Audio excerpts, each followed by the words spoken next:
આ તરફ ખેડામાં વાત કરીએ નડિયાદમાં સખી વન સ્ટોપ સેન્ટર પર ધર્માંતરણ મુદ્દે જે આરોપ છે, કાઉન્સેલિંગના નામે યુવતી પર ધર્માંતરણ અને લગ્ન માટે દબાણનો આક્ષેપ છે। હિન્દુ યુવતીને અમદાવાદમાં નોકરી દરમિયાન ખ્રિસ્તી યુવક સાથે પ્રેમ થયો હતો।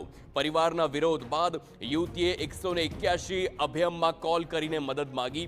અભયમની ટીમ યુવતીને સખી વન સ્ટોપ સેન્ટર ખાતેથી લઈ ગઈ। યુવતીને સમજાવવાને બદલે યુવકને સારો કહી લગ્ન માટે સમજાવ્યા હોય તેમ યુવતીના પિતા જણાવે છે। કાઉન્સેલિંગ દરમિયાન શંકાસ્પદ રીતે યુવતીને તેમની સહી લેવામાં આવી હોય તે પણ જોવામાં આવ્યું। સેન્ટરમાં ફોન આવતા પરિવાર અને વકીલ યુવતીને લેવા પહોંચ્યા હતા। યુવતીએ પરિવાર સાથે જવાની મનાઈ કરતા આખો જે મામલો છે તે ગરમાયો છે। સેન્ટરનો કાઉન્સેલિંગના નામે દબાણ અને ધર્માંતરણનો પ્રયાસ થયો હોય તેમ વકીલ પણ આક્ષેપ કરી રહ્યા છે। નારી સુરક્ષામાં જઈને શું કરવું? અત્યારે અમે નારી સુરક્ષામાં જ ઊભા છીએ। મારી દીકરી અંદર છે। 5 કલાક પહેલા એવું કહેતી કે પપ્પા મને લેવા આવો। મારી જોડે રેકોર્ડિંગ છે। અત્યાર સુધીના જેટલા બહેનોએ ફોન કર્યા એ બધા સાહેબ એવું છે કે અહીંયા બધા મળેલા છે અને એ બધી મારી દીકરીને વાતો ત્યાં પહોંચાડે છે અને એવું કહે છે, મને એવું કહે છે અહીંના પબ્લિક, અહીં જે અધિકારી છે કે તમારી દીકરીને અહીંયા પાત્ર સારું છે, તમને શું વાંધો છે, તમને મીટિંગ કરાવી આપી। આ બધાએ ભેગા થઈ અને મારી દીકરી વિરુદ્ધ ષડયંત્ર કરીને એનું બ્રેન વોશ કરી નાખ્યું છે।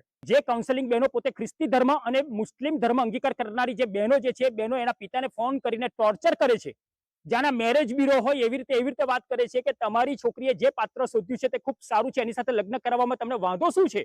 હવે ખરેખર અહીંયાથી મેરેજ બ્યુરો તરીકે દીકરીને બીજા ધર્મની અંદર ધર્માંતરણ કરીને સોંપી દેવાની છે કે આ સેન્ટરની અંદર આ પ્રકારની જે વિક્ટિમ, જે ભોગ બનનાર દીકરીઓ હોય તે દીકરીઓને ખરેખર શાંતિથી એને સમજાવવાની હોય। તો સખી વન સ્ટોપ સેન્ટર પર જ્યારે યુવતીને લેવા માટે તેનો પરિવાર અને વકીલ પહોંચ્યા ત્યારે કાઉન્સેલિંગ કરનાર અન્ય ધર્મના કર્મચારીઓ પર આક્ષેપ કર્યા।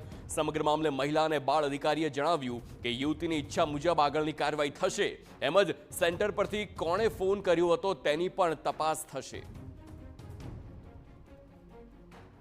એમના પિતા સાથે જવા માંગતા હશે તો તેમને પિતાને સુપ્રત કરવામાં આવશે અને જો બેન જવા નહીં માંગતા હોય તો તેમને આગળની અમારી જે લાંબા ગાળાના આશ્રય માટે નારી સંરક્ષણ ગૃહમાં તબદીલ કરવામાં આવશે। કોના દ્વારા ફોન કરવામાં આવેલો છે, અહીંયાના સ્ટાફ દ્વારા કે અન્ય વ્યક્તિ દ્વારા તેની અમે તપાસ કરીશું।